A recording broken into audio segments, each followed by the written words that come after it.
বেলঘরিয়ায় তৃণমূল কর্মী খুন, তৃণমূল কর্মীকে গুলি করে খুন। বাড়ির সামনে যুবকের উপর দুষ্কৃতী হামলার অভিযোগ, রাস্তার উপর পড়ে থাকে গুলিবিদ্ধ দেহ। অসামাজিক কাজকর্মের প্রতিবাদ করায় খুন, দাবি নিহতের বন্ধুর।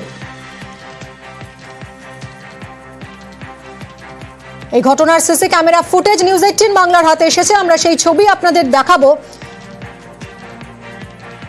দেখুন সেই সিসি ক্যামেরা ফুটেজ।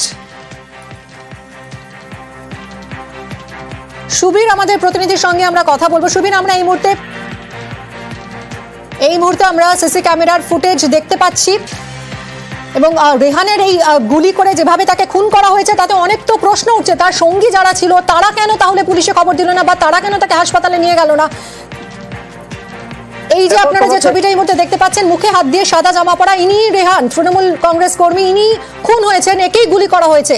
আর কি কি জানা যাচ্ছে এই মুহূর্তে সুবীর?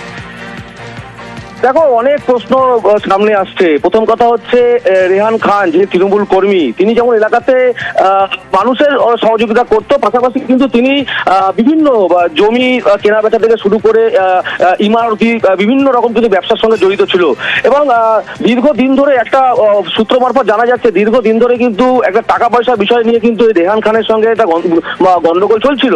এবং যেই জায়গায় দেখা যাচ্ছে গতকাল রাত্রিবেলা ঠিক 11:30 পরে 12টা নাগাদ রেহান খান তার কিন্তু যারা সঙ্গী যুবক তাদের সাথে কিন্তু যাচ্ছে, এবং যখন সে যাচ্ছে তার পেছনে যারা রয়েছেন তাদের মধ্যে কিন্তু যখন ঠিক তার 8 ঘন্টা পরেই অর্থাৎ 12:29 নাগাদ দেখা যাচ্ছে যে যখন গুলি চললো তারপরেই কিন্তু দেখা যাচ্ছে যে তার পেছনে যারা ছিল তারা কিন্তু দৌড়ে পালিয়ে চলে যাচ্ছে। এবং আমরা সিসি ক্যামেরার ছবিতে এই মুহূর্তে দেখতে পাচ্ছি একজন পালিয়ে যাচ্ছে। এর কি পরিচয়? দেখো, এখানে যারা পালিয়ে যাচ্ছে তাদের মধ্যে একজনের নাম জানা যাচ্ছে এলাকাতে রিজু নামে পরিচিত একজন, আরেকজনের নাম জানা যাচ্ছে বাবলু, এবং নীল রঙের যে গেঞ্জি পরা রয়েছে, ফুলাকা গেঞ্জি পরা রয়েছে, তার নাম জানা যাচ্ছে বাবলু। এবং যে সামনে অর্থাৎ একদম রেহানের পেছনে যে স্বাস্থ্য অর্থাৎ মোটা করে যে গেঞ্জি পরা ছেলেটি রয়েছে তার নাম জানা যাচ্ছে কিন্তু সে হচ্ছে রিজু।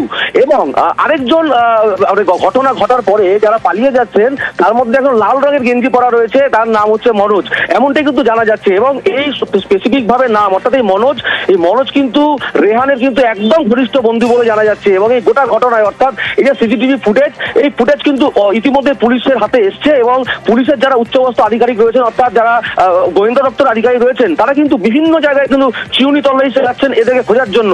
ঘটনার পর থেকে কিন্তু এরা এখনো পর্যন্ত পলাতক রয়েছেন, এদের খোঁজে বিভিন্ন জায়গায় তল্লাশি চালানো হচ্ছে। পাশাপাশি এই যে রেহান খান, সে রেহান খানকে কিন্তু একদম কাছের অর্থাৎ এই যে টাকা পয়সা নিয়ে কিন্তু গন্ডগোল, এবং এই গন্ডগোলের জেরেই কিন্তু এই খুন, এমনটাই কিন্তু মনে করছে যারা পুলিশের আধিকারিক রয়েছেন। এবং সূত্র মারফত জানা যাচ্ছে যে এই যে ঘটনা অর্থাৎ রেহানকে যেভাবে খুন করা হয়েছে একদম কিন্তু কাছ থেকে, মানে রাত্রিবেলা যেভাবে গুলি চালানো হলো একদম সেই জায়গা থেকে কিন্তু ঘাড়ে বন্দুকের নল ঠেকিয়ে গুলি করা হয়েছে। এবং তার জন্য কিন্তু গুলির আওয়াজ স্থানীয় বাসিন্দা যারা রয়েছেন, পার্শ্ববর্তী যারা লোকজন রয়েছেন তারা কিন্তু পাননি এমন। এবং এই ঘটনায় অর্থাৎ সারা রাত গুলিবিদ্ধ অবস্থায় পড়ে থাকার পর সকালবেলা যখন এলাকার যারা লোকজন যারা উঠলো, ওটার পরে কিন্তু দেখতে পেলো যে এইভাবে রেহান গুলিবিদ্ধ অবস্থায় পড়ে রয়েছে। তারপরে কিন্তু বিভিন্ন জায়গায় খবরাখবর হয় এবং পুলিশের কাছে খবর দেওয়া হয়, পুলিশ এসে মৃতদেহ উদ্ধার করে সাগর দত্ত হাসপাতালে এই মুহূর্তে নিয়ে গিয়েছে।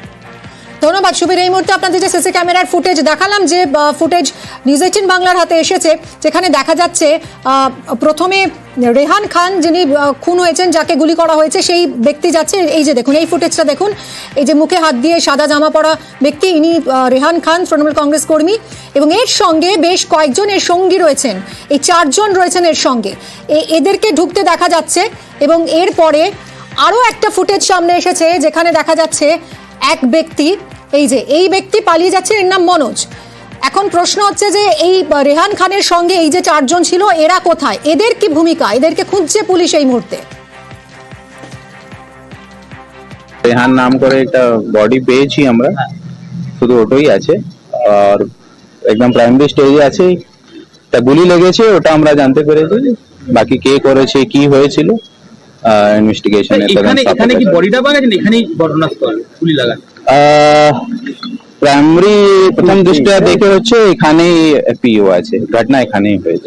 জেনারেলি এখানে বসে আপনার গল্প করছিল, একটা মদের বোতলও পেয়েছে, মেবি মদ খাচ্ছিল বা ওটা হবে। জেনারেলি ওনারা প্রমোটিং ওরই করে, যা ওনার ফ্যামিলি মেম্বার থেকে শুনতে পেয়েছে।